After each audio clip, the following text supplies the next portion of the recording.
Hello and welcome to this week's edition of a Thinking Boy podcast. I'm your host, Cesar Perez, with Monse Martinez, an old friend, a very old friend, brother, basically. Well, I mean, yeah, basically brother. I was gonna say brother to another guest, Fernando. Yeah, episode Fernando. 3 guest. That's literally brother.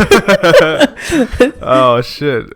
Again with Fern, for those who've never listened to that episode, I'd highly recommend going back and listening to that one because it'd be very similar. Go check that out. And again, I don't have a timeline of meeting you that well, you and your brother. Like, we just kind of started hanging out when I have to assume like 4 or 5, you know? It was, I'm pretty sure it was when we were kids. Like, definitely, It was definitely when we were kids, just on that street, man. On good old, I don't know if we should like say it though. On good old street. Totally. I'm not gonna edit it out. Honestly. Yeah, no, it doesn't really matter. Yeah. But yeah, we all grew up on that street, and it's funny because like now I hang out more with your brother. Yeah. Like, me and your brother live together. Yeah. But growing up, it was definitely like me and you kind of hanging out, and like if we have to like split the things up in groups. Yeah. You know what I mean? I always like say like Miguel and Eddie maybe. Yeah, they Mario were always stuck Fern, to each other. Yeah. And me and you for sure. Yeah, for sure. Playing fucking video games and like a bunch of other shenanigans. Man, those were definitely some times when we were kids, that's for sure. Oh man, it was such a trip. I wanted to ask you, like, how was it from your perspective? Because you and your brother, we talked about it before, but you and your brother ended up moving to Oklahoma or to North Carolina first? I'm pretty sure it was Oklahoma. First and then North Carolina? Yeah. Or Kakalaki, as I always say. Kakalaki. How was that being a kid and just kind of being like, fuck, like starting basically like over again, you know? I mean, like, because all your friends were over here, you know what I mean? Yeah, as a kid, you kind of like hate it, but you got to accept it, you know? What can you do? You know, you're a kid. That is true. You're not making money. You can't just be like, hey, I'm going to be here, you know? Like, right. You got to follow your parents. Bro, I was so sad when you guys moved away. I was like, what the fuck? I remember we like chased you guys down the street. We were just like chasing the car when you guys like sped off and shit. Because I was like, man, what the fuck? That's funny. Especially because like the news came. I don't know how long you guys knew, but for me, like my little child memory, like child brain, I was kind of like, wait, what? Like one day you guys were there, one day you guys like weren't there, you know? Yeah. So it was just like a real quick thing. I was like, fuck. And then when you guys would come back for the holidays, it was always like a big deal. Like, oh shit, they're in town. Like we're boys back. Are back and shit. And it was like that for a minute, bro. It was like that for like ever, dude. Until you moved back first, and then Fern ended up moving back. Yeah, I got tired of North Kakalaki.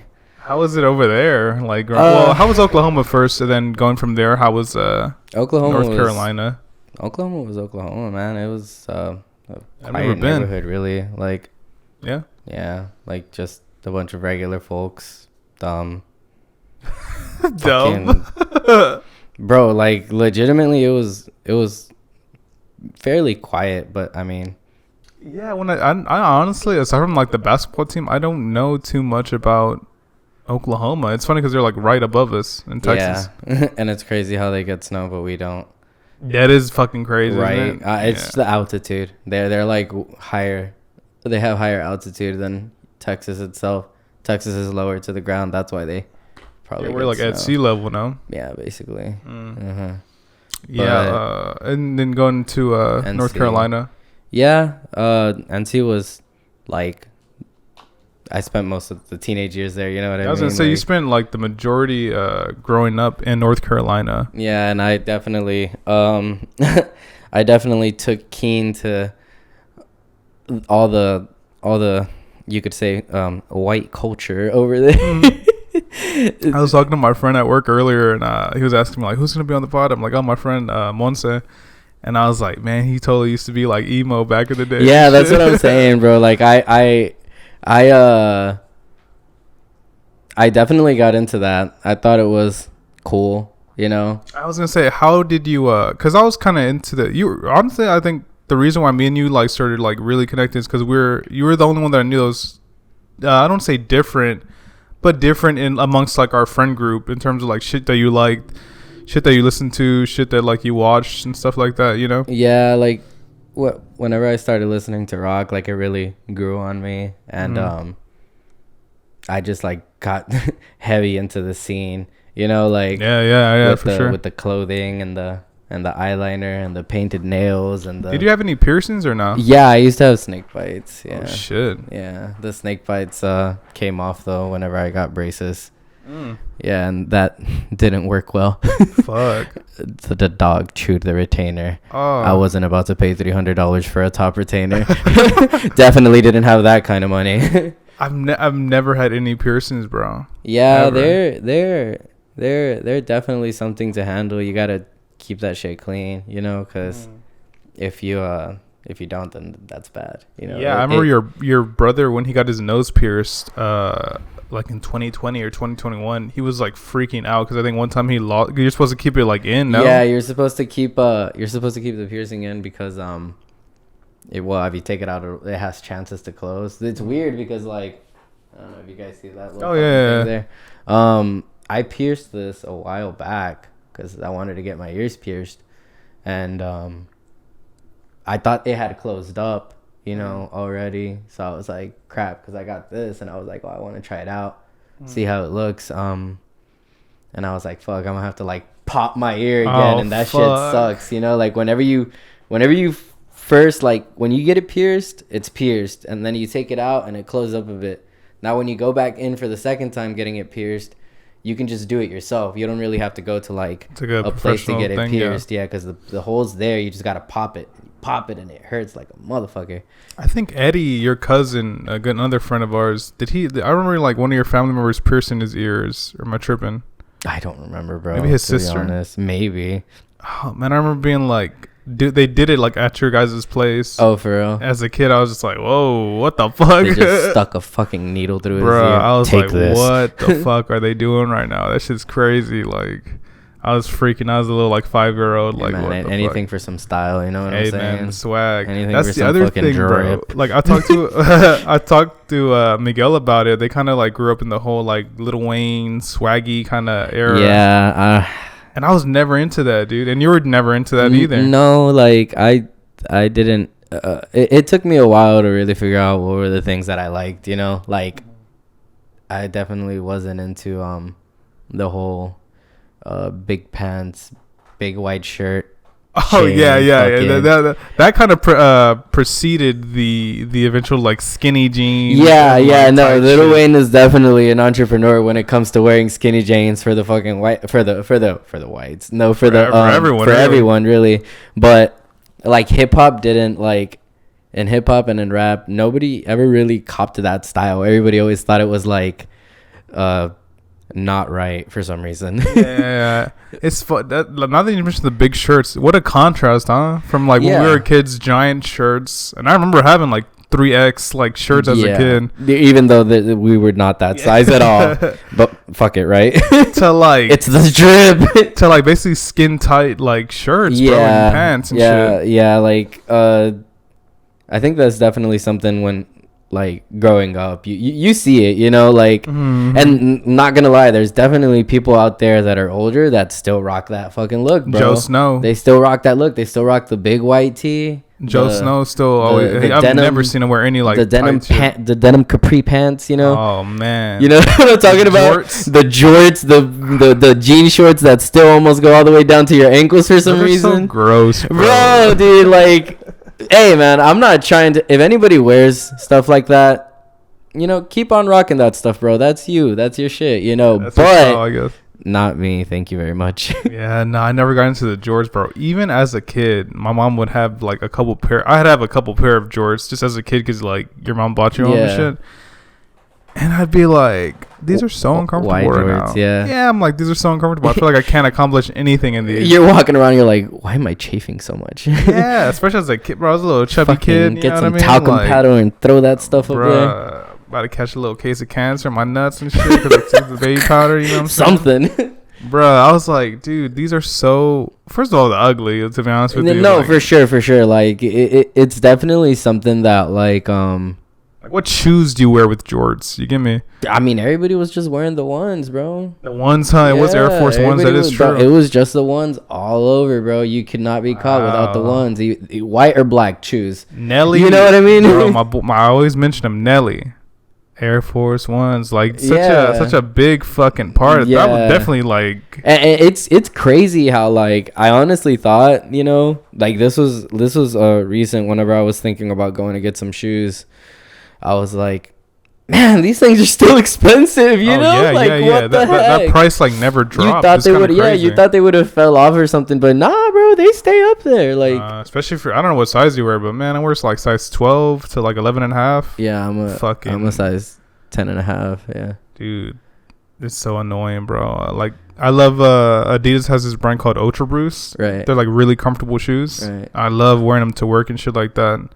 They use like the technology for like Yeezys and shit. Oh, okay. But they're so fucking expensive, bro. Yeah, like, man. Minimum price is like 200. I'm saying, bro, like that's another thing too. I'm definitely not the kind of person that like spends 200 on some shoes. If I ever spent any kind of big money on footwear, it was definitely like work boots, you know, because like I'm on those boots. I'm on those all day. So Wolverines. I need Wolverines for sure, bro. Hey, I know the brands, bro. Hey, Wolverine, if you're watching this, shout out with that sponsor real quick. No, but for real, them hoes are comfortable, dude. Like when I bought them and I put them on, fucking memory foam soles, bro. What's going on? Where did these boots come from? Where'd you buy them at? Academy? Yeah. Academy's got really good boots, and I was just like, bro, Wolverine all day, every day. I've never actually worn a pair of like work boots, bro. Oh man, dude, like, obviously because of the work that I do, I have to wear them. You know, it's weird because they actually told us that we don't have to wear steel-toed, but I'm definitely not gonna not do that because if something were to fall on my toes, I want it to be protected. Yeah, I mean, at my job, I totally stepped on a fucking pallet and a nail went through my sneaker. Yeah, that's bad. That was bad, bro. Yeah, that's bad. That was fucking bad. The nail was like pretty fucking huge, bro. And like, I almost want to like throw a picture up there, but I don't want to do any more editing. But I might. I don't know. You can do it. But I'll show you a picture after we're done.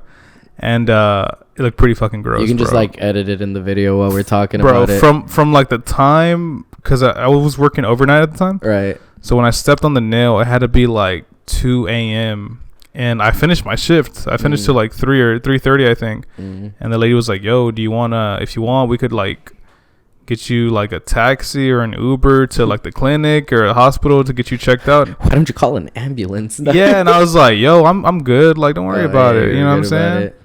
And you just thought about it as like a little stab, a little cut, nothing. As soon as I got home and pulled into my driveway, I was just like, big mistake. Yeah. Big mistake. Yep. I didn't even take a shower. I was laying in my bed like in pain.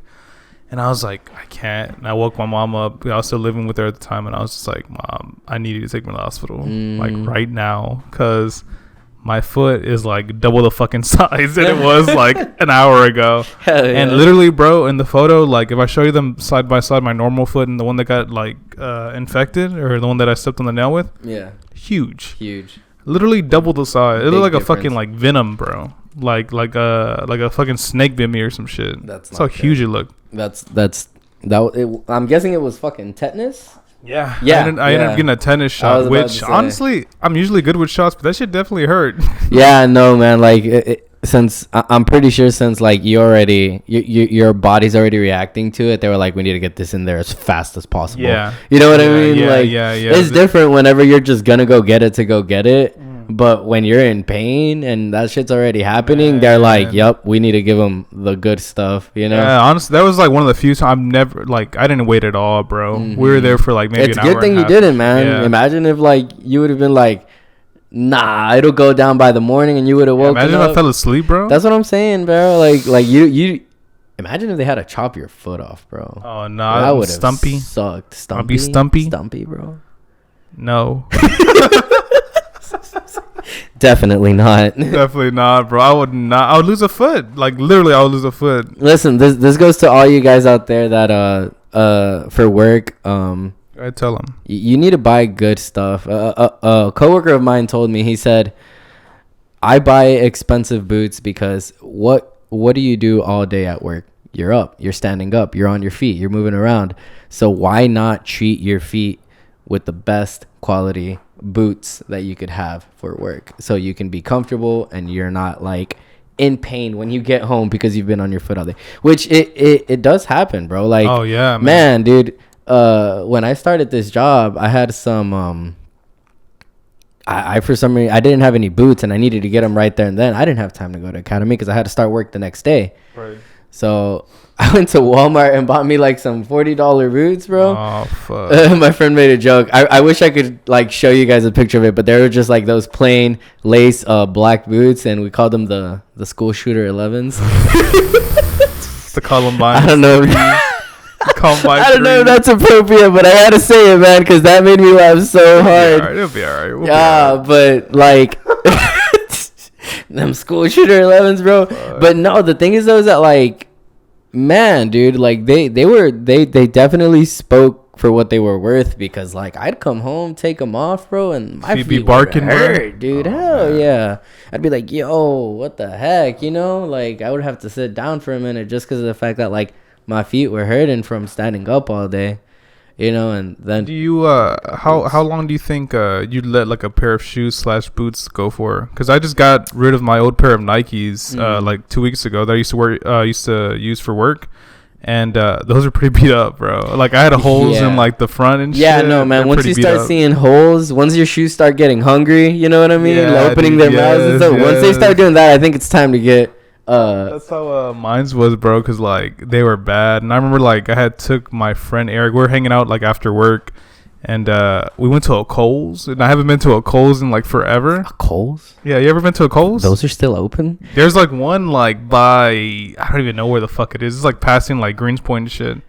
But there was a Kohl's. And I was like, what the fuck? Like, I haven't been to a Kohl's in forever. A Kohl's at Guns Point, bro? Yeah. Well, passing Guns Point. Oh, okay. We're passing Guns Point. I was about to say, I wouldn't fucking go in there. You know, I used to get, like, Tony Hawk shoes from Kohl's, bro. Oh, for real? Yeah. That's badass. Oh, man, they were dope. I'm not going to lie. But I went, and I was just like, you know what, man? I was fucking looking at some shoes, and, like, I was just like, you know what, man? I was going to wait, and I kept telling myself, next check. Yeah. And I would look down at my feet, and I saw the fucking holes, bro. I'm like, fuck this shit. Yeah, totally bought them right then and there. That's what I'm saying. Changed them in the parking lot and totally just threw them in the fucking trash, bro. Straight up. Not like for work, you know, depending on what kind of work you do, obviously, like with the kind of work that you do, which I used to do as well, you know what I mean, bro? Some good tennis shoes are fucking bomb, man. Like, especially because it'd be hot. You want something that breathes. Breathable, yeah, for sure. Definitely something that breathes, you know, and something that's just comfortable, you know, with maybe a little bounce to it, you know. I've seen a couple people at my job with steel toes, though. I don't know about that. I don't know how they do that. I don't know how they do that. Also, I've seen people with, like, jeans on, bro. I don't know about that. Well, what am I talking about? I have to, bro. Oh, shit. Yeah, when, I do welding. I'm a welder. That is my profession. You have to with welding. You have to, just because like there's sparks, fucking like steel safety. dust. It's safety. Fucking, yeah, like I can't show up with jorts and be like, yeah, I'm here to work, guys. You know what I mean? They're gonna look at me, dude. I won't even get past the gate, bro. I'll get there. If I get there in jorts, they will tell me to go back and change, and I'm definitely not gonna drive a whole hour back home just to change. I'm staying my ass home. You best believe that. Yeah, bro. Like at my job is warehouse, so like we don't have like a dress code basically. Aside from like I think no tank tops. Other than that, like we should be straight. Yeah, like, you can just show up in like basketball shorts. I've worn pajamas before. That's what I'm saying. Like they don't care. Yeah, they don't care. I wore pajamas like a random Saturday we had to come in because like I think either the freeze or some shit. We were there for like 2 hours. I'm like, bro, like come on now. Yeah, see that's the thing for that. Like for my job, welding, it's appropriate to wear jeans, you know, like or any kind of like jean pants. You know, you kind of have to. I obviously buy like the stretchy kind, you know, like stuff that I can like move my legs in because I got to get in all these weird positions. But for that kind of job, I don't know about that, man. Man. I would. You wouldn't catch me fucking like doing what you do in jeans, bro. In jeans, the whole day with this heat, bro. You're telling me I can wear shorts and I choose to wear jeans. I'm good. I don't get it, bro. I don't get it either. I don't get. Maybe they just don't like showing off their legs. It's a lot of old school, bro. Like old school. Oh, dude, they definitely don't like showing off their legs. You know what I mean? They just can't show a little bit of leg action, bro. They think it's sus. Like 40, 50-year-olds dudes that like wear jeans on the daily every day. Yeah, it's their thing, bro. They're like, it's but like second nature to them, bro. At this point, you could just say it's like they've gotten used to it.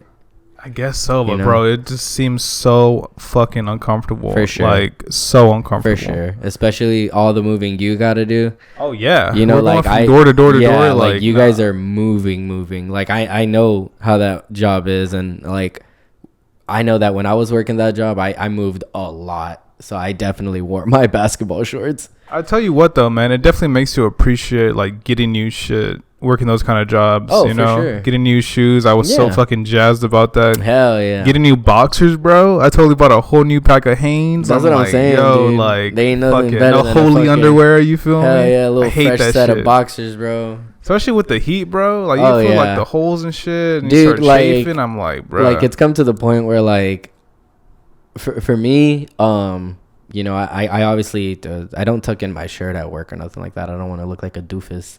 Yeah, you don't tuck in your shirt. Nah, I only do that when I'm like working out. Even then, like I'm just running. You know what I mean? Yeah, but at work, obviously I can't keep my fucking pants up all the time, and I should wear a belt, but I just haven't gotten around to it, you know. But and it's very uncomfortable, to be honest, working those kind of jobs with a belt, because like I gotta like bend down and then that thing jabs. The buckle jam. I'm not about to fucking go through all that. I'd rather even with the suit, I don't really like wearing a belt. That's what I'm saying. You know, like if belts were a little bit more comfortable, then yeah. Well, obviously there are comfortable belts out there, but the one that I got, it definitely isn't comfortable. Right. But what I notice is that like when I'm like at work, you know, getting in all these weird positions, and I get home and I like go to take a shower and I look at my boxers, like there's all this carbon red dust, you know, on my boxers, and like I'm not gonna lie, bro, that stuff doesn't come off. Oh, man. Yeah, like I can wash them and they'll be faint, but like after a while of constantly working and having, you know, those on, washing them and using them again next week and all that stuff, it got worse to the point where now when I wash them, those stains are there. You know, terrible, so I gotta go buy a new fucking set and throw those away because I don't want fucking people at work thinking that I'm fucking using the same pair of fucking boxers that I did the other day or something. Have you ever seen the video of this dude who's getting clowned at like a warehouse? Yes, bro. I'm not gonna lie, dude. To be honest with you, bro, I don't know why the fuck he had that specific pair so many times. It was like neon. It was like a neon waistband in gray. What he was saying was that he had. Well, you saw the video. He was trying to explain himself. He was like, I have the same pair of boxers. You know, I have like 5 of these. Yeah, he had 5. Yeah, of them. Which I'm not gonna lie, bro. Like that's completely understandable. Like I have like 5, like 4 or 5 pairs of gray boxers. They're all Hanes. I have 3. Yeah, and they all look the same. You know what I mean? So wearing them back to back is a little. That's no. Like especially, you know, sweating, bro. Those things are getting fucking in the laundry basket. They're gonna go get washed at the end of the week. You know, like back to nah, dude. Nah, bro. That's what I'm saying. Like I couldn't. I'm not gonna lie. Stylistically, I couldn't do it. They could have left that man alone, bro. They didn't have to put him on blast like that, bro. That I felt embarrassed for him, you know, especially if it's true. Obviously, we don't know because one, we're not him. Yeah, I don't know. I'm curious, like if they were fucking with him, or like if it was like for a meme, you know. Hey, bro, if you're out there and you're watching this podcast, let us know. Let us know. Comment down below if you're watching. We would love to know if you were either wearing the same pair of boxers. He looked hurt, bro. He did look hurt, and he was trying to defend himself. Man, no, they trying to clown me. That's what I'm saying, bro. Like, it always comes out, man. I'm not gonna lie, dude. If you notice that somebody's wearing like the same shirt, the same pants, I would never bring it up personally. You know? don't put. You don't know what they're going through, bro. You don't know if they're like having a shitty life right now. Like maybe they're struggling. Why are you gonna put them on blast like that? Was it funny? A little bit, yeah. It was pretty funny. It was his reaction was funny. Yeah, that's definitely what cut so defensive about it. Oh yeah, dude. Which being defensive about it, that usually means like it's true. Yes. So let us know. Because if he was just like, "Oh man, I have different pairs," that's it. That's all he says. Mm-hmm. It's not like a meme. It's not like a funny, kind of thing. But he got so butthurt about it, and he was just like, "Yeah, he got really hurt about it." I feel like they definitely approached him about it first without recording. Yeah, definitely. And he tried to defend himself, but they just took the opportunity and they were like, let's make a viral video out of this real quick. His ass, bro. His like him bringing his laundry out and this like after the video and like laying all his drawers out, bro. That shit's funny as fuck. I was gonna say, speaking of like roast sessions, growing up with our friend group, we were constantly on our toes. But I know me as a kid, I had to be like on my toes in terms of like, no matter like any little thing you do at a moment's notice, they could it's ammo. They could just roast you. Ammo. For some reason, you say a word a certain way, they're on your ass, bro. It's ammo. Excuse me. I honestly think, man, like, I mean, that's just kids being kids, bro. I feel like it made me funnier. Yeah, it made me like more clever. You obviously like once like that you're in that kind of like friend group where like you gotta like stay on your P's and Q's because like they could use anything to try to like get a little roast on you. You know what I mean? Like no matter what, bro, you could come in with. Like I like let's say I could show up with them in front of this, and like to me, I like the way this looks. Looks cool. I didn't even notice. Like I said, think I look cool. When you had a haircut, bro, I was like, honestly, you're kind of throwing me off right now. Why? Because you have a fucking like you have short hair. Oh yeah. And like for the past you guys don't years, know. Yeah, I used to have like literally 2 days ago like really long hair. That shit came down to my shoulders. It's hot. Was that the reason why you cut it off? The main reason why I cut it off was one, because it was hot, and two, because I've just been thinking about it over and over, like that I needed to cut it. But around here, man, like I was just scared to go to a stylist and be like, hey, this is the kind of haircut I want. Can you do this? Right. And they just tell me, yeah, we can do that. Yeah, for sure. Yeah, we can do that. Go ahead and sit down. Exactly. They would tell me to sit down. They'd cut my hair and it would come out nothing of like I wanted it, which like made me lose all confidence in stylists. So I let my hair grow out, because I was just like, fuck it. It's pretty long too, bro. I was like, I used to have it long, so I can have it long again. So I grew it out and then I had it out and it grew a lot, man. Like I even cut it when we went to Hawaii. Okay. Yeah, when we went to our trip to Hawaii, I cut it. It got like up to here and then it grew back out again past my shoulders. My hair grows very It was fucking fast. long, bro, because I remember my hair was long for a little bit and I could do like a ponytail or like a little like man bun kind of thing, and your shit was fuck. I remember one time you took it down, I was like, damn, bro. Dude, that shit was long and I liked it, like I liked having my hair long. Like it was my thing, like I digged it. You saw what I would do. I would just like get like my sides faded and get a little edge up, and have it up in a bun or whatever you want to call it. But honestly, bro, I got super tired of it. Like I got maintaining it. Yeah, I got tired of maintaining it, especially with the job that I have. Like I deal with fucking like a bunch of dirty shit, dust, metal, all that stuff, and it's not healthy to wash long hair constantly every day. Sometimes you can wet it. Obviously, when you're in the shower, you wet it. Whatever, maybe a little bit of shampoo, not too much. But I have a lot of thick hair. So if I'm shampooing that shit, I gotta shampoo. You gotta really get in there and shit. Because like my hair's thick, So thick, very thick with a fucking capital TH, bro. But that was another thing. Maintaining it was definitely a hassle. So I decided to just like chop it off, and I finally like built up the courage to go to a stylist and another stylist, and I was just like, you know what? Screw it. If she messes up, whatever. If she doesn't, we're good. Where did you end up going? I was gonna say Brittany used to work at like a salon. Bro, you wouldn't even know. Or you like, you know the gym right here.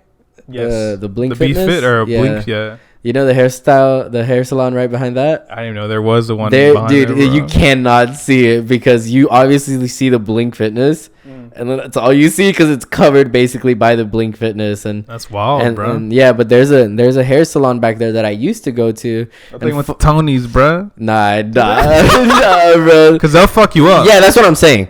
I'm not trying to fucking get fucked up anymore, bro. Like they fucked me up as a kid, bro. Like. It was like 3 haircuts in a row where they pushed my edge up back, and I was so fucking pissed off when my looking mom like LeBron James and shit. when my mom gave me the money to pay. I'm sorry, LeBron James. When mom gave me the money to pay, she's like, "Here, pay like Tony or whoever the fuck." I was like, "I don't want to." Like I don't want to. I don't think she deserves this money. Do you see this hair? And she gave me the tip, totally pocketed it. I was Damn. like, yeah, nah, fuck that shit, Fuck bro. you, Because you went to our roast sessions. Bruh, nah, with the fucked up hairline, nah, dude. I was like, you fucked it up too much. And since like then, this has to be like 12 years ago now. Yeah. Or even more. I don't even know. Like I had to be like the first semester of 8th grade, whenever the fuck that was. She fucked it up, and I was like, nope. And I started going to my boy Josh's grandfather, who cuts from his garage. And then from him, I went to my boy Elmer, who cuts like locally and sometimes from his house or sometimes from like a shop. Right. But and both of them like knock it out of the park every time. Every time I get a haircut, they just like make it so fucking clean. Hell yeah. No fuck ups, no anything, yeah. you know. It's like you want it, like how you want it. Oh man. And you just like look in the mirror and you're like, finally. Yeah. A good fucking haircut. Yeah, you know finally, what I mean? Bro. I think I had like spiky hair and I just totally got like a fade. I was like, I'm done with this shit, bro. Fuck it. Bro, like when it comes to like haircuts, you know what I mean? Like it's definitely you see an image in your head and you know how you want it, and when it doesn't come out like that, you're just not satisfied, man. It's even more frustrating when you point at the picture they have. Exactly. On the fucking yeah, thing, you're like, hey, I want that over there, and they're like, they oh yeah, we can do that. You know, it's like going up to a random person here in Houston, Texas, and being like, hey, do you know how to work on cars? And they're like, yeah, I totally know how to work on cars. And it's like, you fucking liar. You don't know how to work on cars. You fucking lied. It's like, yeah, I'm a mechanic. And it's like, no, you're not, bro. You just have a tool set and that's it. Like, it's like going to McDonald's and getting like and they ended up giving, you ask for a Big Mac, they give you a Whopper, bro. Yeah, exactly. You know what I'm saying? The fuck? At you're just kind McDonald's? of like, what the fuck is this? Like, sir, you're actually at a Burger King. Like, what kind of charades are you playing over here? No, it is, bro. Like, and the old haircut that I used to get, you know, when I had my long hair, and I don't know why I did that, bro. Like, I always went with I think they call him Chino. Yeah, shout out to Chino. Yeah, I never actually met this fucking guy. I'm not gonna lie, bro. Like, I Chino, if you're watching this, Chino, if you're watching this, you cut hair very good, but I feel like those haircuts that I got with you were very forced. Cause I just, you know, I didn't really listen to like my own inner opinions, and I listened to everybody else's opinion. I don't even remember you with a fade, to be honest with you, bro. I would get every time I would fucking get a fade with my long hair. But the thing is though, is that I hated getting a fade, and it would be a good fade, no doubt. He knows how to clean it up, but just being able to see my head, bro, my skin, being able to see the skin on my head, like stuff like that, bro, that made me very much not like it, you know. But I do like it, bro. Everybody told me it looked clean, you know. I'd show up to work and they'd be like, yo, fresh cut, it looks nice, bro. Who did your fade? It looks nice, you know. And I'd get all these compliments and be like, thank you, you know. So like they'd call their fresh cut and smack you in the back of the head, you know. I'll do that. Nah, not at work, bro. They say us doing that and we'll get fired real quick. No horse playing at all. We don't have fun at work, just work. Jesus Christ. Nah, it's not that bad. We do mess around, but we don't hit each other because they will fire us because of that. Yeah. Nah, I'm just fucking. That's some high school shit. That's some middle school shit. Yeah, right really, though, when it comes down to it. I mean, maybe between the boys, you know. You got to call no fresh cuts, bro. Yeah. As soon as you walk in, no fresh cuts. Yeah, seriously, or else you're about to get some smacking on the backside of the head. You're going to get smacked the fuck up, bro. Yeah. But, so I took those compliments to like heart, you know, like, you know, maybe this does look good. Maybe I should just keep doing this, you know, and like, slowly but surely, I just started noticing I don't fucking like this, bro. For me personally, I do like the I never thought of it that way, seeing your own skin. But like when the more you mention it, yeah, I do like the little like aerodynamic kind of like yeah. But the thing is, I don't know how you get it, but I think you get like a low fade, right? Yeah. You don't get no I high get like a low fade, taper right? fade. Now, Every once in a while, honestly, the past few times I've been getting like a high fade or a high taper fade. Just because like it just lasts longer. Yeah, it does. You know, and fucking haircuts are more like more expensive now. Oh yeah, dude. Fucking haircuts used to be like 10, maybe 15 bucks. 15 for now you're paying 30 for a fade, 35 for a fade. With the tip, I pay 40 straight up. $40, man. $40 haircut. $40 haircut. If you work a job and they're only paying you $10 an hour, that's half a day right there gone on a haircut. And I am very about saving my money, so you know, like I never really agreed with going to get my haircut and just dropping 40 right there and then on a haircut that personally I didn't even really feel comfortable with. It looked good, people liked it, but I didn't like it. You know, that's why that's the most important thing too. Yeah, that's why I grew my hair out all the time, bro. Like I would go like sometimes fucking months without cutting my hair, you know, and it would look bad, you know, like I didn't like it too much. And then finally one day I just decided to do this. You know what I mean? Do you I can the more I think about it, I don't know, but like do you like for me like right now I'm like a little scruffy because I haven't gotten a haircut. And before I would like try to like make up for the fact that I haven't got a haircut by like shaving. But I feel like it looks so odd. Like sometimes my sideburns would be like longer and shit. Yeah. And I'd have like a cleaned up face. But like I didn't like the way me personally I didn't like the way it looked, you know? Yeah, when like would you like maintain your facial hair as well? Or? Yeah, like with that kind of stuff, Chino would always clean it up. Shout out to Chino. No, Chino I've never definitely met this fucking guy, bro. You should go. But like my coworkers at my job, bro. Dude, it's weird how known he is. He's really well known, like yeah. I would call this man and I'd have to make an appointment, you know, because he is always packed, bro. He is packed. And he definitely keeps his words on his appointments. He'll have people lined up trying to get walk-ins. It's like, nah, brother, you're gonna be chilling there for like 2 hours. You know what I mean? You need to make an appointment with Chino. If not, you're not gonna see a haircut till like 2, maybe 2.5 hours later. Yeah, I remember referring like there's times where like Chino will text him like, yo, like someone canceled. Do you want to like get your haircut early? Yeah. And he'll totally just be like, I'll be back. Yeah. Just dip, bro. If Chino gives you that option, go take it, you know? Because he, like I said, Chino, good haircuts. Very, very good quality, you know, fades, edge ups. You know, he'll clean up your facial hair, make you look all nice. Just not me. You know what I mean? I finally decided to like really think about it, and it just was not me. I didn't like it. What's your plan going forward with your hair? Are you just gonna keep it shorter? I'm probably just gonna keep it like this. Yeah. Like since I finally found a stylist that did what I liked, you know what I mean? I was just, bro. It's funny because I went to the fucking haircut place, right? And I was just like, hi. Awkward as fuck, you know, like hi. Was it in Spanish? Yeah, she was Hispanic. I was like, hi, I'm here to get a haircut. Yeah, she's like, hola, fucking, and vienes a cortarte tu pelo, and I'm like, yeah, I'm here. Siéntate. I'm like, I'm here to cut my hair. Like her kids like running around, mommy, like, and I'm like, oh, it's one of these places. Serious? Well, bro, like she had her kid with her at work, and oh man, you don't know what people are going through. Hey man, hey, look, I'm all for it, bro. You know what I'm saying? But I told her, I was like, hey, and I took out my phone and I showed her a picture, you know, good old showing them the picture to make sure they know what you want. You know what I mean? Like, I was like, can you do this haircut? And she's like, oh, yeah, but I don't know how to do the line, the razor, you know, like, cause she told me she didn't know how to do the razor. And I was like, oh, it's fine. I just want this haircut. And if I want to go do some sort of line or whatever, I'll go to Chino. Yeah. You know what I mean? Shout out to Chino. Reliable, you know, which, man, I'm not going to lie. I would have dropped like $60 right there and then just on a haircut. But, so I showed her the picture and she was like, why don't you just go and tell them that you want both of those things done? And I'm like, well, when I go to them and I tell them that I want my long hair cut, they tell me they don't know how to cut long hair. And when I come to y'all and I tell you that I want this haircut, y'all tell me y'all don't know how to fade. So what do you want me to do here, huh? Man. Like, I was like, and I wasn't trying to be mean. I was just like, really though, what do you want me to do? Like, I want this kind of haircut. And I told her, you know what? Don't even worry about fading me. I don't want to fade. I don't want it all lined up or nothing like that. Like, I don't even have a fucking edge up, bro. Like, I mean, your hair, honestly, I don't need an edge up, but I still get it sometimes. I do. Well, whenever I would put my hair up, I did, because like I have that round hairline, you know, so I would have to like square it up.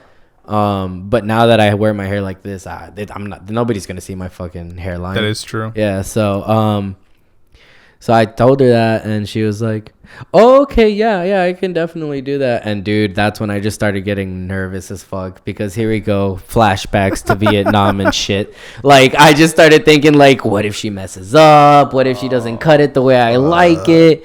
You know, like, what if like it comes out bad? I don't want to just leave her like a shitty tip. There's nothing worse than a bad haircut, bro. I'm saying, bro, because your confidence like fades. You know what I mean? Like, bro, hell yeah, dude. You're like, like, this isn't what I wanted. Like, honestly, even if it's slightly off. Exactly. Like, I told myself, I was like, man, I feel like I showed her this, but she's just gonna cut it way too short.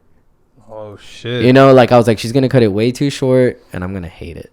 How long did it take? Because your hair is pretty long. It didn't take long, bro. I'm not gonna lie, dude. You think your friends like to roast you? Wait until you run into just people in public when they see you with really long hair and they just know you're about to get it chopped off. All these older parents and shit, Hispanic parents in there with their teenage sons and stuff. They were like, ay, qué molesta, que se va a cortar el pelo ya, mira. And then like I saw like this wife was talking to her husband, and he was just like, ha ha ha. She just started laughing, bro. Yeah, I was like, fuck, this is embarrassing. You know what I mean? But like, man, she like pulled all that stuff back, and she's like, well, this is the first step. I'm gonna cut all of this off with scissors, because it'll be way easier to do this if most of this is off. And she was like, she put the scissors to my hair, and she was like, are you sure? And I'm like, yeah, cut it. And she cut that shit. And then she waved it in front of my face, dude. Oh my God. I don't know if she did that to be funny, bro. But like, it made me chuckle, you know, because she was just like, and I'm like, fuck, like, it's gone. I would have used it as a mustache, straight up. Bro, dude. Like, hey, I'm not gonna lie though. I don't know what she did with that hair, because she didn't get it and instantly throw it away in the trash. She got it and she put it on her table where she has all her appliances to cut hair, right? When I left, she definitely didn't ask me what I wanted to do with that hair. I mean, I guess you could have donated, huh? That's probably what she did. And if she did, shout outs to whoever got my hair. What if she didn't, though? What if she totally made like a voodoo doll out of your ass, bro, and she has your fucking DNA? It's like, then I'm frightened for my life. You know what I mean? Like, you're walking down the street and you hear like a sharp pain, and you're like, what the fuck? Hell no. You start like rolling your shoulder, like, what the... Is that old age kicking in already, dog? But yeah, luckily it came out good. I like it, to be honest. Yeah, like, it looks good, man. Yeah. When I opened the door, I was just like, oh shit, I didn't realize you cut your hair. Yeah, like when I showed up to work with this, because I definitely had my hair long at work. They were like, a lot of people kept hitting me with that joke. Was like, we thought they replaced you. We thought it was just a new worker. And I'm like, ha ha ha, hardy har har. Fucking thought so they hired a dashy Indian guy, bro. Yeah. Bro, that's what I'm saying. Like, everybody kept hitting me with those jokes. Like, even one of my other coworkers was just like, where's Monse? And I'm like, he's like, are you Monse? And I'm like, nah, I just started playing along with it. I was like, nah, I'm not Monse. I'm his twin brother, Marcos. You should have shaved your fucking beard, your facial hair. You would have looked way different if you shaved your facial hair. I'm not going to lie. Like, the main, and I'll be honest about this, the main reason why I fucking keep my facial hair, bro, is because I got for me, I got a pretty fat face. You know? A fat face? Yeah, well, not a fat face, but like, I guess you could say, like, if I were to clean this up, you could definitely see more of your my full face, you know, which like your neck and shit. This right here is definitely here because I'm protecting my very embarrassing double chin. Which, bro, if I shave it off, you can just see it. It doesn't matter what like if I'm doing this, bro, you can instantly see it. And like, you know, I don't like that. I like to hide it for some reason. But if I get slimmer, you know, maybe the facial hair will disappear. I don't. Yeah, I mean, honestly, I can't remember you having a fucking like with the shave. When your brother shaves his face, bro, it totally throws me off. That's what I'm saying. Yeah, that's what I'm saying, bro. It's the same for me. Well, yeah, I don't like him with the shaved face. It's the same for me, and I especially because he has a good beard. You know what I mean? He does. So I'm just like, why the fuck would you shave it? Yeah, like I say the same thing to people at work when I see them with shaved faces because they have like these nice fucking rocking beards, you know, like full beard, everything, looking fucking cool as fuck with a beard, and I'm over here fucking patches and shit, you know. Like I'm in the same boat, bro. I'm also patches, bro. Like it's gotten better for sure over the years, but man, I just don't like it. That's what I'm saying, bro. Like, and like one of my friends at work, he tells me all the time. Well, whenever I would have my long hair, he was like, he'd be like, "Ah, man, your hair is so nice, dude. Like, I wish I could have hair like that because he's balding. He's a bald son of a bitch. He's balding. Yeah, he's got hair, but it's definitely going away. You know." I'm sorry, Sergio. I'm sorry, Sergio. If you're watching this, I'm sorry. But I would tell him, I'm like, shut the fuck up, bro. You got that rockin' ass beard, bro, because he's got one of those full lumberjack beards, bro. See, if you're going bald and you have a full beard, right? That's what I'm saying. I'm like, it's Walter White. You gotta yeah, because I told him, I'm like, bro, with your beard, you could honestly probably like just get like a little 5 o'clock shadow kind of cut, and that shit would look fucking clean, bro. Because you'd be fucking Jason Statham that shit, you know. Well, exactly. I mean, you got a beard, but you know, like if you're really self-conscious about your hair loss, you might as well just fucking get comfortable. That is the look, bro. That is the look. Full beard and shaved head. Yeah, like, bro, and man, to all you guys out there with hair loss, I'm really sorry, but it's not like you guys don't wear hats every fucking day, and that's true. Yeah, that's not a good combination, bro. I know why you guys wear hats, and I'm really sorry about that. But you guys do wear a lot of hats, like a lot. You know, I know a lot of friends who are losing a little bit of hair from the top, and but they like to keep wearing their hats, you know, because they like how a hat looks. And I'm just man. I'm like, how about you give your head a little bit of air, bro? You know? Miguel's my cousin Miguel's the one that told me about that fucks with your. And I don't even wear hats like that. Bro, I only wear hats to work, and even during work, I'm constantly taking it off. Yeah, I have it, and during the trailer, I'll take it off, or like during break, I'll take it off. Yeah. It's fucking hot, bro. Yeah, I don't look good in hats. I don't think I've ever seen you wear. I have a fucking photo of you wearing a hat, and like you're not even wearing it all the way. You're kind of have it like up, like about to take it off already. Yeah. Back then when that whole the bill being up here look used to be the thing, you know, like showing fucking basically the bottom of the bill of a hat. I definitely used to wear hats like that just because it wasn't even really wearing it. Mm-hmm. It was just a style, really, you know. But wearing a hat like straight down to your forehead, yeah, I can't do that. I look weird. Well, before we wrap things up, I wanted to. You brought your fucking card collection. This was right here. If you're watching the video portion of it. Yeah. This thing here, this thing here. So what is in here? Tell people. Everybody has hobbies, and one of my hobbies that I've had for a really long time now is I like to play Yu-Gi-Oh.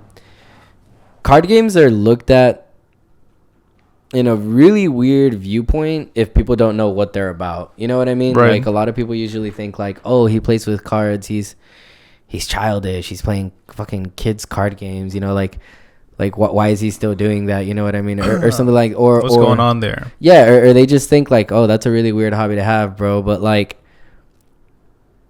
hobbies are hobbies, man. You know, if something makes you happy, and whether it's like weird or not, you know, like if it brings joy to your life, why stop it? You know, why stop it for some people's like for other people's opinions, which is definitely something that I learned like not to really care about anymore is other people's opinions, because the more you care about other people's opinions, like the more you're gonna feel like maybe I should stop this.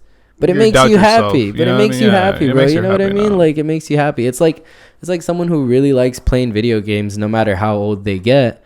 But a lot of people are like, oh, all you do is play video games, and I'm like, well, you're not mature. You're getting unsure. You're like, man, should I really keep playing video games? And then you stop, and you're just like, what do I do now? And you miss a bunch of dope ass video games that come out, bro. It's like playing those dope ass games, or something comes out that you would have really wanted to get while that game was out, like, and you're just like missing out on this stuff. And you just lose your passion, you lose what makes you happy, and you got to find something else that makes you happy. It's me liking card games is as regular as anybody just liking like collecting guns, cars, hats, fucking shirts from Buc-ee's, which is weirdly enough like something that I like to do now, because every time a Halloween shirt comes out, you best believe I'm going to cop that thing. I have like an 80s one. It's pretty cool. That's what I'm saying. Anytime Halloween rolls around and they get a new Halloween Buc-ee's shirt, I definitely go and buy it, Yeah, dude. Because I love the Halloween themed Buc-ee's shirts. But yeah, this is definitely a hobby of mine that I just have like a lot of fun with, bro. I like the community is fucking great. Like everybody is so chill, like everybody's very friendly.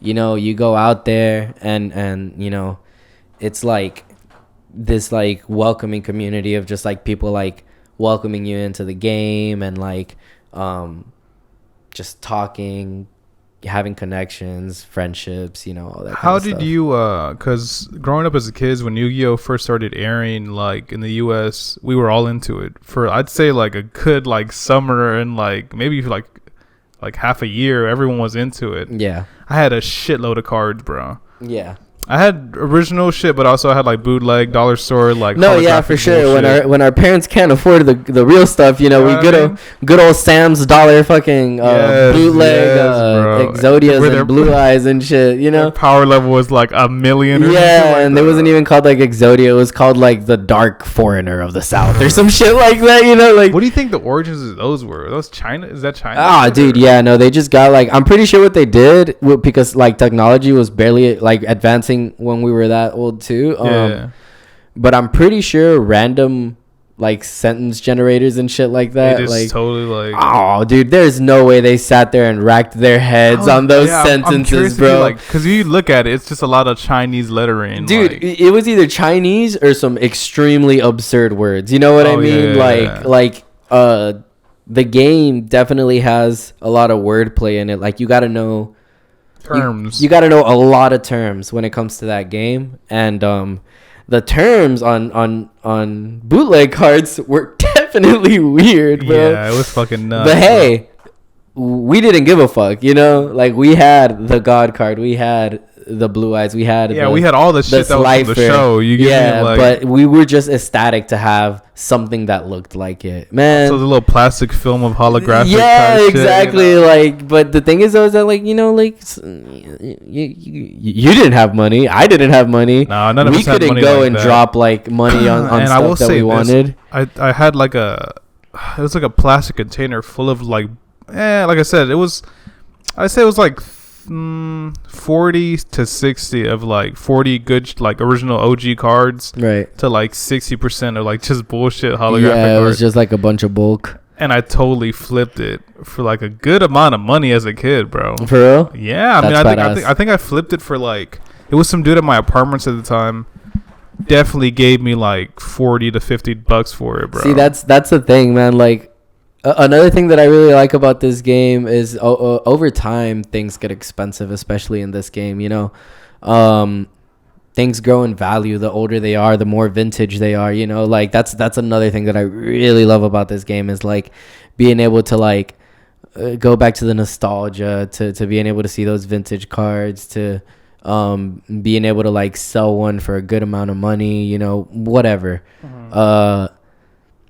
Buying, like you selling that stuff, that's money in your pocket that you got, but a lot of the times those cards that we had could have been worth something now, if we would have kept them. Do you have any of like cards as a kid?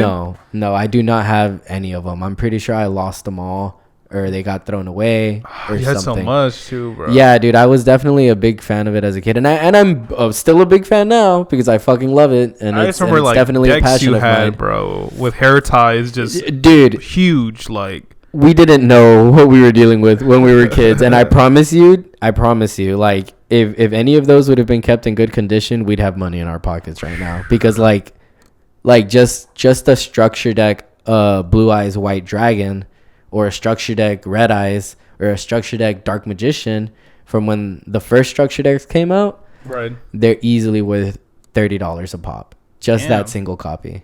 Just that. And that's not a lot of money per se, but for a single piece of cardboard, bro, for a little piece of cardboard to be $30, to be $30, that's a lot. And for sure, there's cards that are worth way more now, because of like the value and the vintage and the how many copies there are in the world, which is another fucking thing that adds on to it. What would you say is your oldest card? Do you even like keep track of it like that? No, I don't. Or like, no, bro. Like your most vintage card, you think? Well, this thing right here is chocked full of vintage. I'll let you know that right now, because the funny thing about this thing right here, this is my collector's binder. This binder right here is what I use to store my collection. You know, usually people like who they collect, they play, they trade, they sell, whatever. It's the whole point of the game, you know? Right. I like doing most of all of that, you know, but I really wanted to focus on something like a collector's, which was gaining like my nostalgic cards, or what this one is mainly, it's nostalgia plus my love for the anime, because that's another thing. I'm a really big anime fan, and the Yu-Gi-Oh series definitely stuck with me as the years went by, because I loved all of the Yu-Gi-Oh series. They were really good, and I've gone into like deep lore holes, you know, of Yu-Gi-Oh, because like that shit just gets really interesting, you know. You don't think it goes like it, like how for me, like a super casual like fan of the shit. Yeah, I just know the US dub version, you know, of Yuki, they Joey and shit, you know. And fucking Yugi boy. Yeah, fucking Joey. Hey, Yug. Yo, Yug, what's going on, what's going on? We're going to get these cards going. You trying to bang my sister, Yug?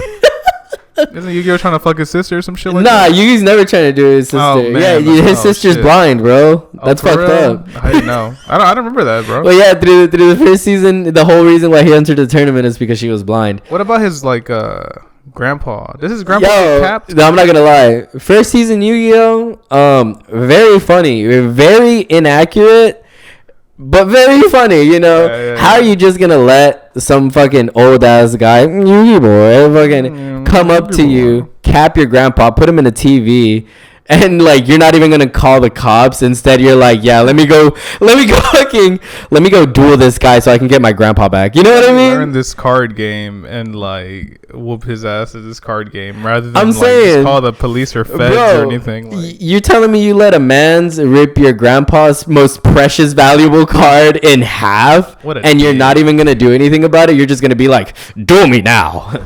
Come here, Kaiba. Oh, that's the other thing. He's like possessed, doesn't he? Doesn't Yu-Gi-Oh got the like Jesus piece and shit? He'll transfer to like. He's got the Millennium Puzzle. It's very, like I said, first season Yu-Gi-Oh, very inaccurate, very funny. Just the U.S. version. Just the U.S. version. Yeah. Even the Japanese version. Because bro, I went back and watched the Japanese version.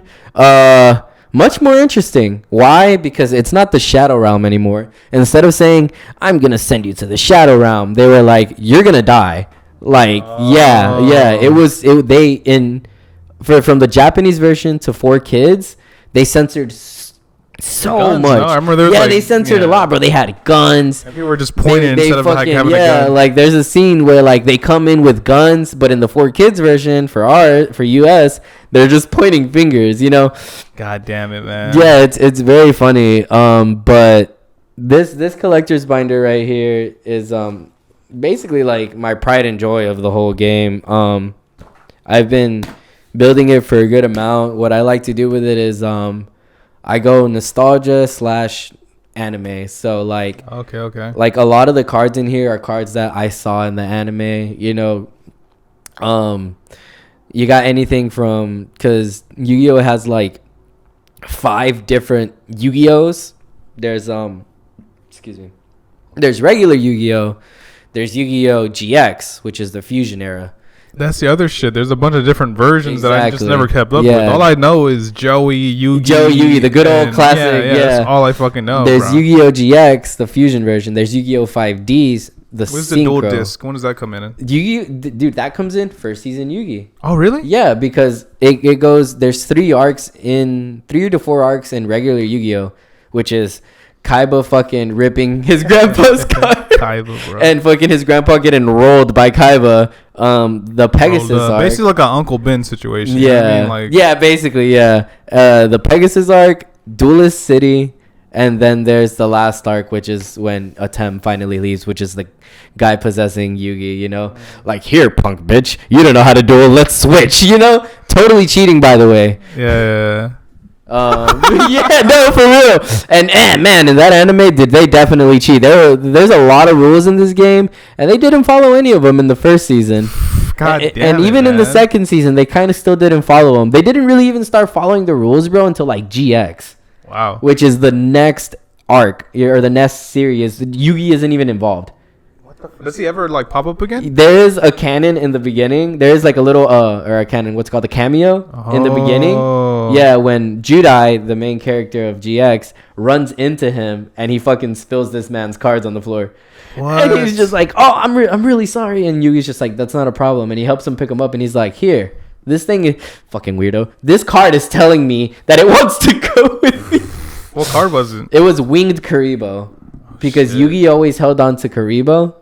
So he gave him a Winged Karibo, and that Winged Karibo became Judai's pal through the whole series. Through the whole shit? Yeah, it basically became his Karibo. There's GX, 5Ds. Then after 5Ds came Zexal, which these are black cards now. Now the cards are black for some reason. Then came Arc V, which is a whole nother fucking thing that a lot of people didn't like for some reason. And yeah, so that's Yugi, GX, 5D, Zexal, and Arc V. Those were the original 5. Now, from those original 5 came one more. Go ahead, talk to the mic. Oh, hello. Came one more called Brains, which involved another type of thing in the game. All of these animes came out to introduce more things to the game, you know? Like the animes came out and then they introduced those cards into the game, which everybody was card game. Exactly. Mm-hmm.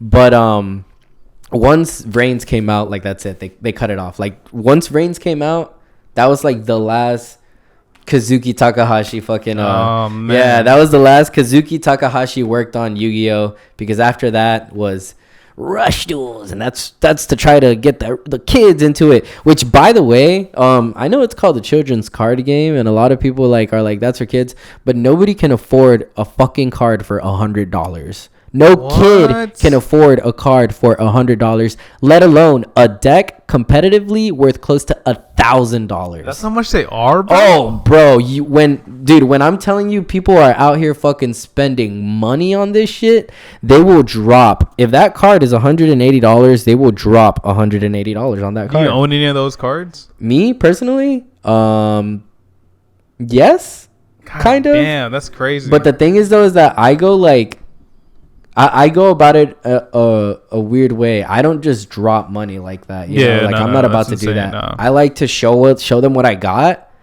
and then we'll do trade plus cash if I have to pay, or we'll do full trade. Because another thing that I really love about this game is that you never know how the market's gonna go, bro. I went to a card shop, saw a Red Eyes, a BPT Red Eyes, which is like a rarity of a Red Eyes from a certain set, a secret rare, for $14, right? Mm-hmm.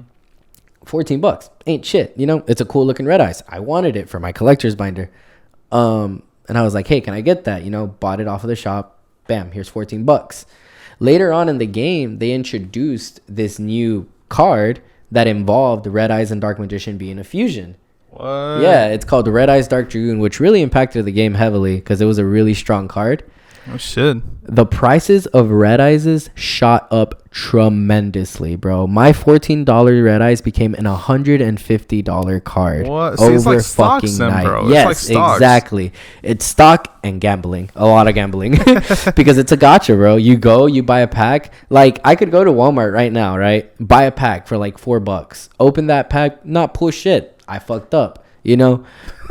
Exactly. Yeah, no, for sure. But there's that slight chance that you can pull that money chaser card where $4 turns into $70 or $100. You know, it's like, and I'm not gonna lie, a lot of people tell me like, why do you do that? And I'm like, bro, you're scratching off a scratch off right now. Yeah, like you just wasted $40 on some scratch offs, and if you don't win anything, that's it. You don't even have anything. You throw those away, and the odds are like way higher. Yeah, exactly. Yeah. At least when I buy a pack of cards and I open them, if I don't have shit, I still have those cards, you know, and those cards are still valuable in some sort of way.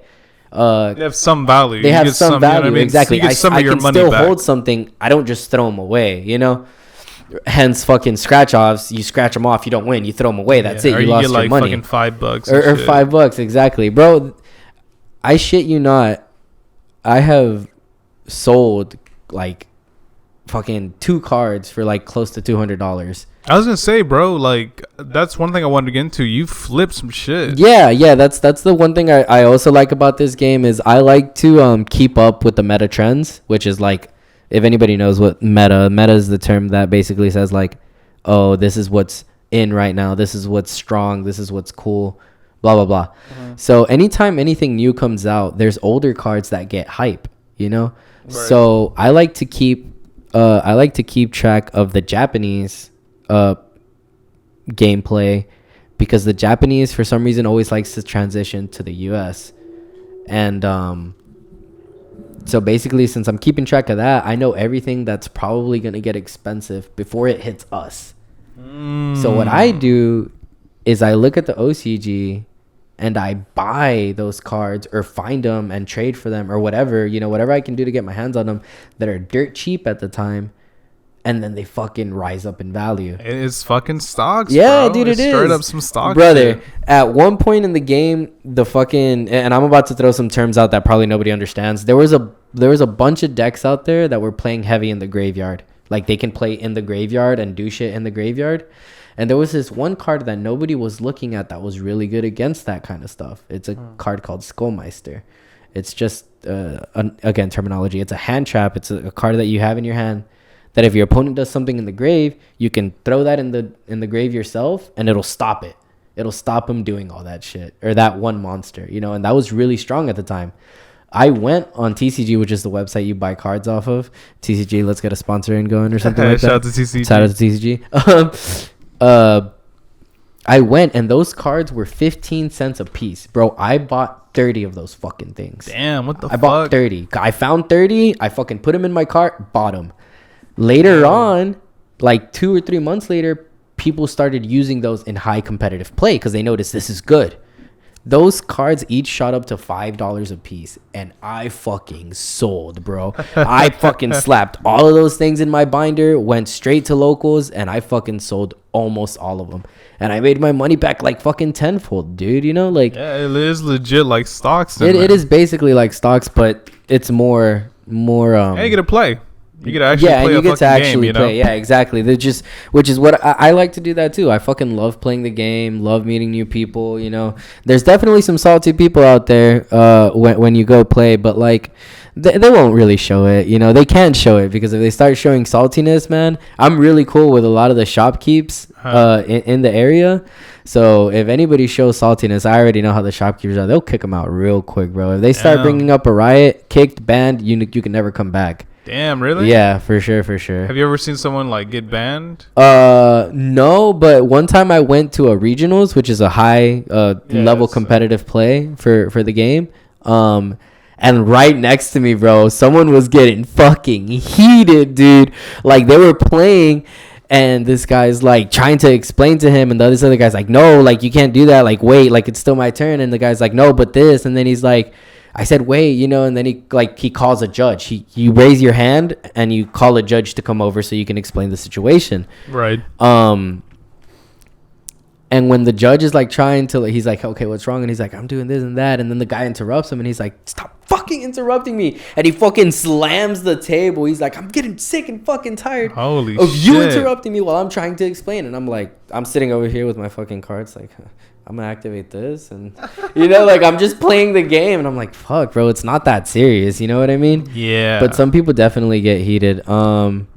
Yeah, but this is definitely like a real big passion of mine. And to be honest, like, I don't know when I'm gonna stop. You don't have to stop. Exactly. Bro, you know? Like that's something that I think about all the time. Like, when am I gonna stop? And I know that I don't have to stop, but I kind of already am at that point. You know? Oh, really? Yeah. Like where it's not that. It's just the thing about the game is that you have to keep up with it. You know, what you can play a certain deck or whatever that's really good at the moment, but over time it's gonna get faded away. You know what I mean? And that's in every card game. Fucking Pokemon, Magic, Yu-Gi-Oh, whatever. You know, as time goes by, whatever you're playing at that moment will get weaker and weaker and weaker and weaker. Just to like introduce new cards. Exactly. They introduce new things to keep the game fresh, so everybody can keep buying. You know, money. They love to make their money. Yeah. But yeah, but I mean, at the end of the day, I guess that's what it is. Huh? Yeah, it's all about the cash. It is. You know, and I'm gonna probably just I'm not gonna leave this passion of mine because like you can always just play with friends and stuff like that. It doesn't always have to be competitive. But what was I gonna say? But I'm definitely probably gonna just stick to collecting at the moment because this binder right here, boy, this thing is close to being done, you know. Oh shit, and man. It's definitely something that I want to see completed because like it's just a bunch of nostalgia shit. Like, and I'm not gonna lie, this thing holds a lot of value. I never take this thing out. I don't take it to shops. I don't think I've ever seen it actually. Yeah, I don't take it to shops. I don't take it to anywhere local because there's definitely thieves out there. Yeah, dude, people have died. What? You would think that wouldn't be a thing, but people have gotten shot over some cardboard. What the fuck, right? Bro? It's like Jordans. Remember when people were dying over Jordans and shit? Bro, like, you're telling me that, like, you're going to take my life because you want this fucking cardboard, bro? Like, come on now. People steal. People fucking... Wow, I'm surprised. Like, jip people. Like, if, like, you're new into the game and you pull something good out of a pack and you don't know what it is... and you don't have any friends there to tell you what it is and how expensive it is, guide you. Someone will legitimately come up to you, tell you, hey, you want this Blue Eyes White Dragon for that card? It's the same value. And you're going to take a Blue Eyes that's worth like $5 and you're going to give up a card that's worth like $100. Oh my god. Yeah, there are definitely those kind of scummy people out there. Oh my god. Which, you know, I never suggest anybody. If you guys want to get into this shit, it's hella fun. You should. I would recommend it if you don't got any like major hobbies. But never ever go without knowing your info first because you'll definitely get scammed out there. Jesus Christ, man. Yeah. I didn't know it was that serious. Yeah, it is, bro. Like, it's fucking crazy how much it is, but yeah, it's that serious. I'm talking about like I sold a full Dark Magician deck for like $400 one time. See, that's what I'm saying. That's what, yeah, bro. Like, a friend was like, shit, "Hey, that makes me happy for you." Yeah, because I'm making money off of it. You know what I mean? You're making money off of it, and also like you're seeing like because it's work to do all this shit. To organize it, to find the fucking, you know what I mean? It's a hobby, but I definitely have to work to do it. You know, like I had that deck built, ready to go. You could play with it as soon as I handed it off to you.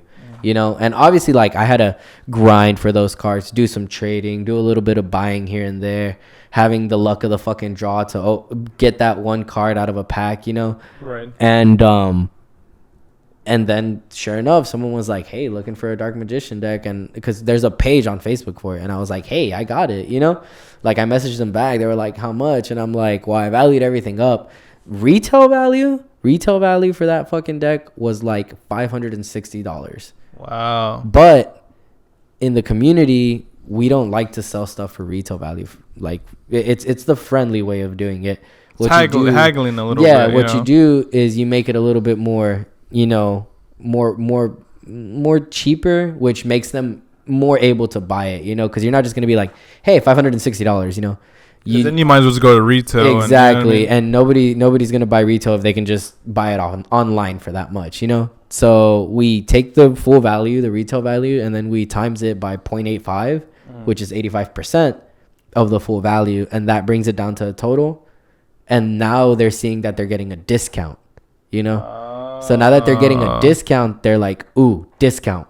Now it's cheaper. Now I want to buy it more, you know. It's like a common courtesy almost. Basically, you know, everybody, well, not everybody, but a lot of people in the community do that. Like, if you want to buy a card off of me, I'm gonna be like, I'll do it 85 TCG. So instead of you having to pay 20, you can pay like 17, maybe $16. You save yourself $4, which it's good, you know. Yeah. $4 is $4, bro. That's a fucking gallon of gas. It's two, like, bro. Yeah. You see what I mean? So, it all adds up. It does all add up. You know what I mean? But I definitely like the money side of this game as well, because there's a lot of the times where I'll have just cards like put away that I don't even fucking think are going to be good. And then like something happens in the game and it becomes good. And I don't know where that card's expensive now. And you're like, gotta sell it, you know? Like, dude, it's. Nah, it's legit. The more you talk about it, legit, it sounds more and more like stocks, bro. Bro, no kid can afford to play this fucking game. I promise you. Any kid that steps into a card shop and expects like to get far with their little deck that they built at home, I promise you they're gonna leave with tears.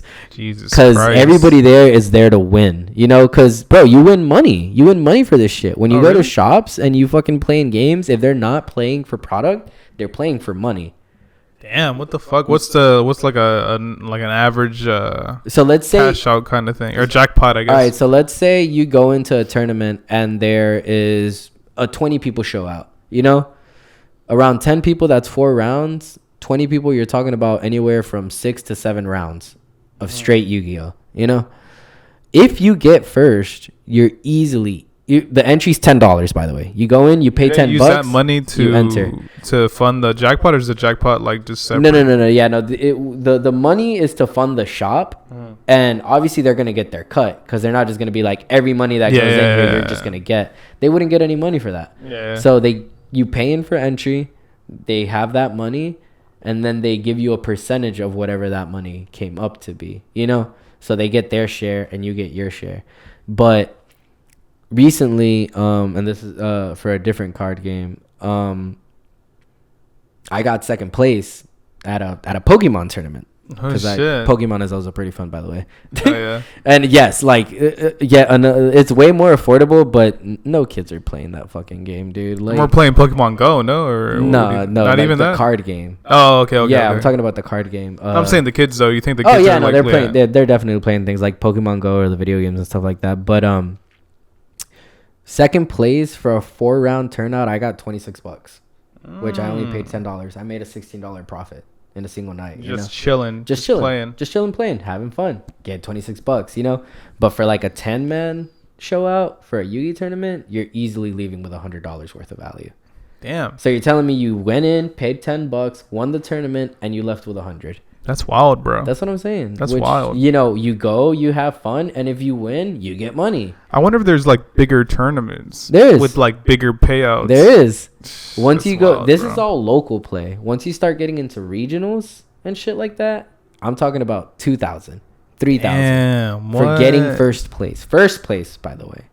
Damn. You have to win it all. And a show out of maybe like it's legit like the fucking anime, people. Bro. Yeah. It's legit like. But boy, man, I'm not gonna lie, dude. When there's that many people and there's like a total of like 10, 12, 13 rounds, the people at the end of the day still playing, bro, they are tired. Oh, I'd imagine so. They are bro. because they're sitting and they're just playing and they have to keep fucking thinking and they're getting tired or hungry or whatever. It's a fucking war of nutrition, bro. Basically, like at the end of the day, you're beat up. But if you're up there, you got to keep on your toes because you could be getting that invitation to the higher tournaments. You could be getting that trophy. You could be getting that $500 to $1,000 prize money, you know, just for paying $20. You know what I mean?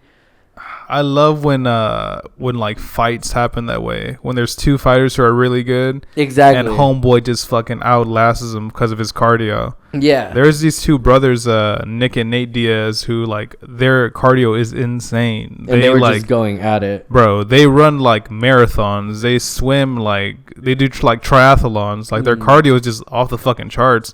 So the way they were able to beat most of these guys who are like stronger than them, who are like probably like have more power than them, you know, they just outlast them. Yeah, they'll be able to by the fourth and fifth round, they're piecing them the fuck up, and like by the end of it, they're done already. Yeah, because they're already gassed out. You know, the other person's gassed out, and they're still going. You know, that's their strategy. Is to like just kind of pepper them with shots, and then like just let them all rip, bro. At the end of it all, like, now I see that you're getting tired. Here comes the fucking big hits. And they'll start talking shit, bro. They'll smack them and point at them and be like, "Oh, I got you, bitch!" Like straight up, bro. And that's definitely a good way to like point out end game big tournament Yu-Gi-Oh. You know, like if you're that tired to the point where your thought process isn't as peak performance as it was in the beginning, you'll definitely misplay.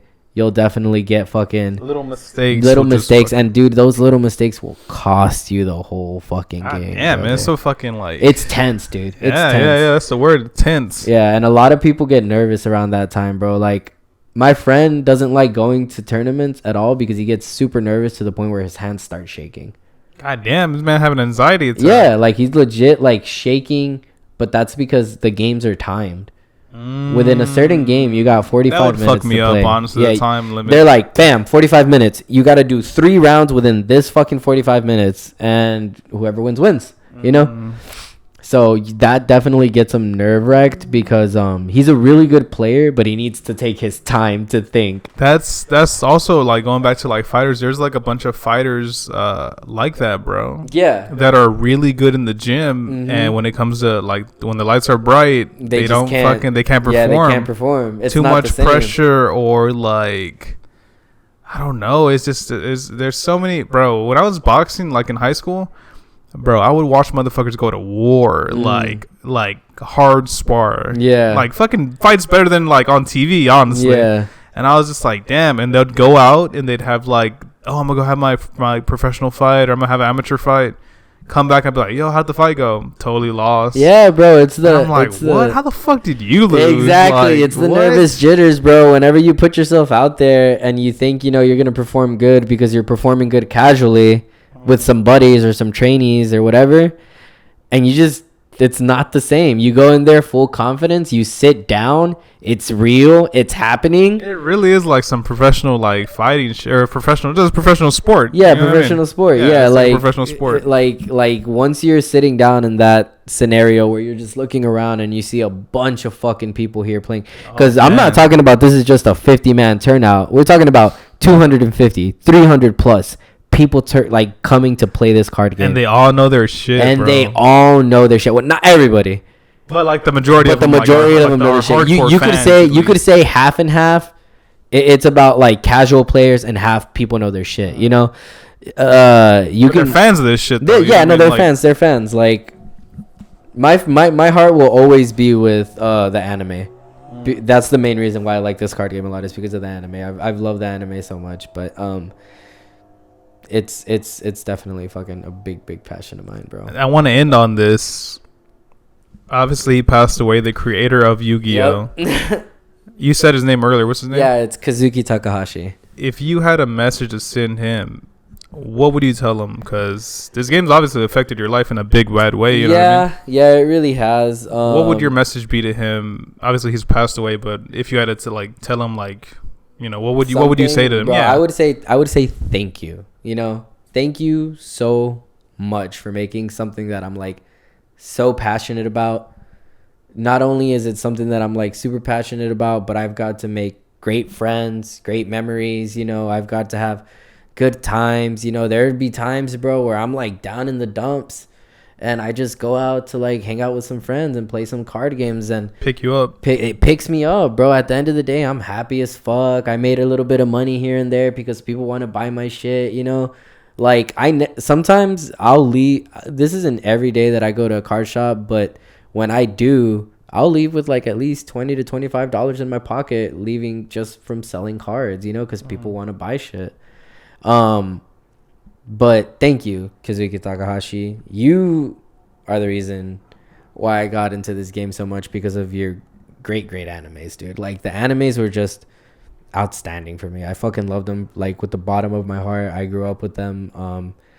They're definitely, Yu-Gi-Oh was definitely one of the biggest animes to get me deeper into anime. You know what I mean? We didn't even scratch the surface. Exactly. You know, nowadays with all the shit that's out, you know, with all the good stuff that's out for anime, Yu-Gi-Oh was definitely one of the biggest parts that let me do that. And I'll always like a lot of people when Kazuki died, they were just saying like, oh, thanks for making this great card game. And he was the creator of the card game, you could say, but he was more of the creator of the manga and the anime storyline. The storyline with the card game. The people who are making the game now is Konami.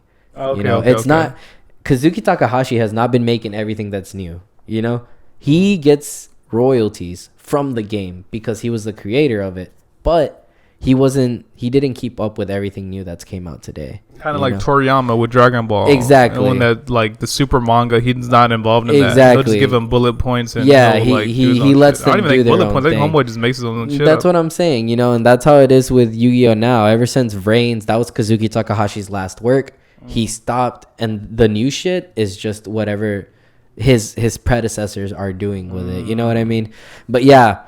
Thank you, my man. I know you passed away, and I was super fucking bummed out about that, man. You're the first person I thought of. Oh my gosh, bro! When I found out about that, I was at work, so I definitely didn't want to cry. You know what I mean? I was sad, but I didn't want to show my emotions that hard because he was definitely a big impact in my life when it comes to this game, and the anime itself.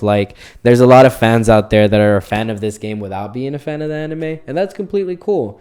If you fucking idolize Kazuki Takahashi because of that, fucking great, But I'll always idolize him because of his animes, because he fucking made such a wacky fucking first season of fucking Yu-Gi-Oh, bro. That man, dude, that roped the whole generation in. Especially in the States, bro, it roped all of us in. We're all into it. And you would think you're gonna go to a card shop and see a bunch of fucking kids in this card shop playing games. Dude, there is nothing but grown ass men in this fucking card shop, bro. Dude, there is not a single fucking kid in these card shops, brother. I'm talking about 20, 25 and up. Still playing this fucking card game, bro, because they're that passionate about it. Yeah, that's crazy. Yeah, hell yeah. But thanks, Kazuki Takahashi. Your memory will always be right here with me because it definitely fucking grew on me super hard.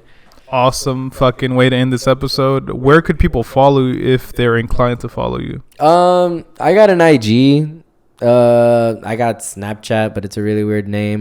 My IG handle is Monse MONSE 014, and my Snapchat is Momart or some shit like that, bro. You say, would you want to give your game tag at all to anyone, or your gamer tag? Bro, at all? To be honest, I don't even fucking play games like that anymore. Really. Okay. I'm just watching anime most of the time, Got you. Yeah, I can follow you on IG. Yeah, follow me on IG. Give me a little follow. I don't post a lot, but maybe I will pretty soon. If you have any questions regarding Yu-Gi-Oh, hit my boy up. Yeah, for sure. If you ever want to get into this game or anything like that, I will definitely drive you into that deep pit that is Yu-Gi-Oh. Because trust me, it's a pretty fucking deep pit. The rabbit hole. Bro, the rabbit hole is deep. I feel bad for the people that I've showed this game to because really? Because I'm in this hole, trust me, and it's a pretty cozy hole. I like it, but I didn't think the friends that I would show this to would get as deep as I did. Oh, man. And they are getting deeper. You know what I mean? Man. Yeah. It was a little casual fun, and now they're fucking in it. And that's awesome. I'm always looking at them like, what the fuck did I create, bro? What did I do to these people, monster, bro? Yeah, it's like a fucking dealer showing a homeless man coke or something, bro. Just getting them super addicted to it. And now they just can't back out, bro. They're in too deep. For real. You're the pusher, man. Bro. I am, and it sucks because I feel bad, but at the same time, I warn them in the beginning. I'm like, you want to get into this? Let me tell you right now what you're getting yourself into. And if it's up to you. You're the fucking pusher, man. It's up to you how deep you want to go in this fucking hole. That's insane. Yeah. You're fucking. That's insane. You're Walter White, bro. It's fucking ridiculous, bro. I'm not gonna lie. Getting people into this game because you don't think they're gonna get far with it. And that's fucking. They're always like, "Oh no, I just want to play casually. I just want to have fun." And then next thing you know, they're fucking out there spending, bro. They're spending. They're on that glass dick. Yeah, baby. they're fucking addicted to this shit, bro. Like heavy. I need some smack. I need some motherfucking shiny cardboard in my life. I need a fucking cardboard. Right So before we end it, let me just. I just want to show you guys one page of this stuff real quick. Showcase your shit. I'm gonna put the mic down probably or hold it with me. I don't know if you guys can see this stuff, but if you can, whatever. You could use. I'll hold my mic to you actually. Yeah, okay. Could do that. So this is my collector's binder. I don't know if you guys can hear me. Hello, testing 1 2. Yeah. ASMR. Okay. Right here, this is basically like, bam. Look at that. Look at that right there. You see those Exodia pieces? You see those fucking God cards? You know, super nostalgic. Look at that shit, sees. You know, it looks nice. You know, this is like straight collectors. It looks nice. It looks fucking clean. Nostalgic as fuck. Am I right? You know, fucking full page of Dark Magician, full page of Blue Eyes, and this BPT fucking Dark Magician right here, easily worth $85 to $90 for a single fucking copy. A single copy. And then, you know, Red Eyes. You see that Red Eyes right there? Ghost Rare. That bitch right there is easily $100. You know, like, damn, bro. This BPT fucking Red Eyes Black Dragon right here, easily $120. Holy shit! And all of this was just straight from bartering, trading, finding shit at really cheap values, and just like fucking capitalizing on it when it was cheap. You know, like. You got it's legit like stocks, bro. Straight up. All these. You got your hero pages. You got all this good stuff right here. This fucking Judai page. This was from the hero era, from the fusion. Once the fusion started coming in. If you had to value this book, what would you even have like an estimation of like how much this is? Bro, there's an app that I wanted to use that like log everything that in? Logs me everything in, and I have not gotten down to it because like you see that Clayman right there in the middle, that guy right there, the secret, I got him for $30. He is valuing at $150 right now on eBay. See, this shit, it's often when like back in the day when people were like collecting certain things, and they're like, this is not going to be anything, bro, they're always just like, there were so many fucking comics that people were like, this is going to be high value shit, and like eventually it was just like nothing, you know what I mean? Look at that. Look at those fucking fusions right there, bro. The fucking Blue Eyes Ultimate Dragon. Do you have the Dark Magician and the Red Eyes that you were talking about earlier? Oh, the Dragoon? Yeah, Dragoon is a very meta like card, and it's not in my collectors right now because it's expensive. Yeah, I mean, and I'm not about to drop that money for that right now because it's new, so it's not technically like nostalgic or collectors. I mean, this is more nostalgic right here. You know, you got your Blue Eyes Ultimate Dragon, you got your 1000 Dragon, you know, the fucking monster, the Gaia the Fierce Knight, you know, shit like that. Flame Swordsman, you know, stuff like that. That's fucking nuts. 5-headed dragon, like. Relinquish the ratings are fucking crazy at the top. Bro, I'm saying like Ultimate Dragon, Ghost Rare, and the Jump promo, like it's just a bunch of different shit, bro. Rituals, and then we get to the fucking meat and potatoes of the nostalgia, classic, which is like Jinzo's, fucking Gate Guardians. This fucking guy, I forgot his name. The fucking Fairy Lily, fucking the Lord of D, the Lord of Dick, the Lord of D. What the fuck?